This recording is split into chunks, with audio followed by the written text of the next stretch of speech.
بسم اللہ الرحمن الرحیم۔ آج میں آپ کو نفل روزوں کے متعلق بتاؤں گا۔ نفل روزے رکھنے کی کیا فضیلت ہے، خصوصاً شوال المکرم کے مہینے کے اندر نفل روزے جو 6 روزے ہم رکھتے ہیں اس کی کیا فضیلت ہے اور ان کا طریقہ کیا ہے، کس طریقے سے یہ روزے رکھے جائیں گے۔ حضور نبی کریم صلی اللہ تعالیٰ علیہ وآلہ وسلم نے ارشاد فرمایا کہ جب بندہ ایک نفل روزہ رکھتا ہے تو اس کی برکت سے اللہ تبارک و تعالیٰ اس کے اور جہنم کے درمیان 40 سال کی مسافت یعنی 40 سال کی دوری کر دیتا ہے۔ اب یہ سرکار کی حدیث کا مفہوم ہے۔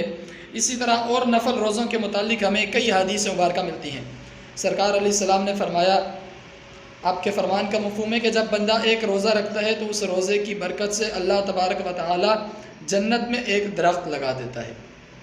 اسی طرح صحابی نبی کریم صلی اللہ علیہ وسلم کی بارگاہ میں حاضر گزار ہو کر عرض کرتے ہیں، یا رسول اللہ صلی اللہ تعالیٰ علیہ وآلہ وسلم، مجھے کوئی عمل بتائیے جو مجھے نفع دے۔ تو سرکار علیہ السلام نے ان صحابی کو روزے کی ترغیب دلائی کہ روزے رکھا کرو۔ اسی طرح دیگر حدیث مبارکہ میں ہم نفل روزوں کے فضائل و برکات سنتے ہیں کہ صحابی عرض کرتے ہیں، مجھے ایسا عمل بتائیں جس کے سبب میں جنت میں داخل ہو جاؤں۔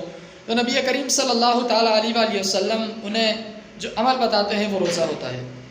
اب شوال المکرم کے مہینے کے اندر جو 6 روزے رکھے جاتے ہیں، ان کی کیا حقیقت ہے اور آیا ان پر کیا اجر و ثواب ملتا ہے؟ یہ روزے حضور نبی کریم صلی اللہ تعالیٰ علیہ وآلہ وسلم کی احادیث سے ثابت ہیں۔ نبی کریم صلی اللہ تعالیٰ علیہ وآلہ وسلم کے فرمان کا مفہوم ہے کہ جو بندہ رمضان کے روزے رکھے، اب رمضان کے مہینہ ہم نے پایا، رمضان کے اندر ہم نے روزے رکھے، اب اس کے بعد رمضان میں روزے رکھنے کے بعد جو شوال المکرم کے مہینے کے اندر 6 روزے رکھے گا تو وہ ایسا ہے جیسے آج ہی ماں کے پیٹ سے نکلا۔ کیا مطلب؟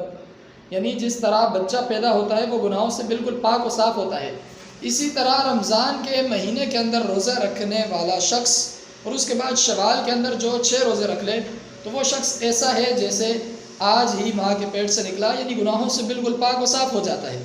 اسی طرح سرکار علیہ السلام نے فرمایا کہ جب بندہ رمضان کے بعد 6 روزے شوال المکرم کے مہینے کے اندر رکھتا ہے تو وہ عمر بھر کے روزے رکھنے والے کی طرح ہے، کیونکہ اللہ تبارک و تعالی اپنے بندوں پر بڑا احسان فرماتا ہے اور ایک نیکی کے بدلے انہیں 10 گنا عطا کرتا ہے۔ اب رمضان کا ایک مہینہ ہم نے روزے رکھے تو وہ 10 مہینے روزے رکھنے کی طرح ہو گئے۔ اب اس کے بعد جب ہم 6 روزے رکھیں گے تو یہ 60 روزے رکھنے کی طرح ہو جائیں گے، اور 60 روزے یعنی 2 مہینے، تو 10 مہینے رمضان کی وجہ سے ان کا ثواب ہمیں ملا اور 2 مہینے ان 6 روزوں کی وجہ سے، تو مکمل سال روزہ رکھنے والے کی طرح ہم شمار کیے جائیں گے۔ اب دیکھنا یہ ہے کہ اس کا طریقہ کیا ہے، کس طریقے سے ہم نے روزے رکھنے ہیں۔ آیا 6 روزے ہم نے مسلسل لگاتار پے در پہ رکھنے ہیں، یا پھر جدا جدا رکھنے ہیں، یا کس کس دن ہم نے روزہ رکھنا ہے؟ دیکھیں، عید الفطر اور عید الاضحیٰ یہ 2 دن ایسے ہیں جن کے اندر آپ روزہ نہیں رکھ سکتے۔ اب ان کے علاوہ جو 28 یا 29 دن شوال المکرم کے ہوں گے، اس کے اندر آپ جب چاہیں یہ 6 روزے رکھ سکتے ہیں، یعنی ایک ساتھ رکھیں، آپ مسلسل پے در پہ رکھیں، یا پھر آپ جدا جدا ایک دن رکھیں پھر کچھ دن چھوڑ کے ایک دن رکھیں، اس طریقے سے بھی آپ رکھ سکتے ہیں، یا 2 دن ملائیں، یا 3 دن رکھیں پھر کچھ دنوں کے بعد 3 دن روزے آپ رکھ لیں۔ جس طریقے سے آپ چاہیں آپ یہ روزے رکھ سکتے ہیں، اللہ تبارک و تعالی اجر و ثواب عطا کرے گا۔ بہرحال حضور نبی کریم صلی اللہ تعالیٰ علیہ وآلہ وسلم سے بھی یہ روزے ثابت ہیں، اور نبی کریم صلی اللہ تعالیٰ علیہ وآلہ وسلم ایام بیت کے اندر ہر پیر شریف کو، یعنی کہ نبی کریم صلی اللہ تعالیٰ علیہ وآلہ وسلم کی ولادت ہوئی پیر شریف کو، تو آپ ہر پیر شریف کو روزہ رکھ کر اپنی ولادت کی خوشی کیا کرتے تھے۔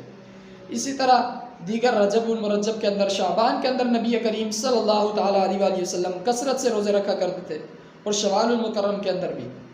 اب ہمارے لیے یہ بڑی سعادت کی بات ہے، ہم نے دیکھیں رمضان کا مہینہ پایا ہے، ہم نے اس کے اندر روزے رکھے ہیں۔ اب جب رمضان کے روزے ہم رکھ چکے، اب شوال کا مہینہ آ گیا، اگر ہم ابھی 6 روزے رکھ لیتے ہیں، ان 6 روزوں کی برکت سے اللہ تبارک و تعالی ہمیں مکمل سال روزے رکھنے جیسا ثواب عطا کر رہا ہے۔ سبحان اللہ، کیا بات ہے! تو کوشش کریں خود بھی آپ یہ روزے رکھیں، دوسروں کو بھی بتائیں، اس ویڈیو کو شیئر کیجئے۔ آپ کی وجہ سے اگر کوئی شخص نیکی کے کام پر لگے گا، یہ 6 روزے رکھے گا، تو اس کو تو ثواب ملے گا ہی روزہ رکھنے والے کو، آپ کو بھی اس کے روزہ رکھنے کا ثواب ملے گا۔ تو کیوں نہ ایسا ہو ہم خود بھی روزے رکھیں اور دوسروں کو بھی روزے کی طرف راغب کریں، انہیں ترغیب دلائیں۔ اللہ تبارک و تعالی عمل کی توفیق عطا فرمائے۔ وما علینا الا البلاغ۔